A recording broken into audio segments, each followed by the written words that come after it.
भेटणार म्हणाले, पण असं नाही म्हणाले की मशालीचंच चिन्ह तिथं येणार आहे. ते असं म्हणाले की महाविकास आघाडीची मशाल पेटणार.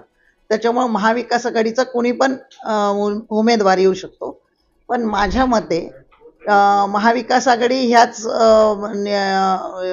पॉईंटवर पक्की झाली आहे की जे रनिंग आमदार आहेत, स्टँडिंग आमदार आहेत, त्यांनाच त्या त्या याचं तिकीट द्यायचं, पक्षाचं द्यायचं. आमचा शेतकरी कामगार पक्ष महाविकास आघाडीचा घटक आहे, तेव्हा आमचं तिकीट निश्चित आहे असं आम्हाला वाटतं.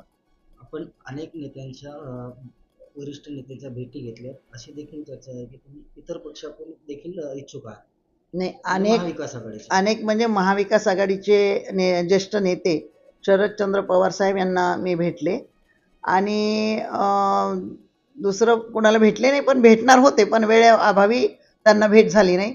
महाविकास आघाडीचा घटक म्हणून त्यांना भेटणं मला गरजेचं वाटलं, म्हणून मी भेट घेतली. तुमचे बंधू देखील लोहा कंधारमधून विधानसभेसाठी तयारी करायला कितपत आव्हान राहील? नाही, आव्हान असेल की नसेल मला माहिती नाही, पण ते तयारी करतायत एवढं मात्र नक्की. कारण गावोगाव गेल्यानंतर लोक सांगत असतात की ह्या गावात येऊन गेले, त्या गावात येऊन गेले आणि काय झालं ते.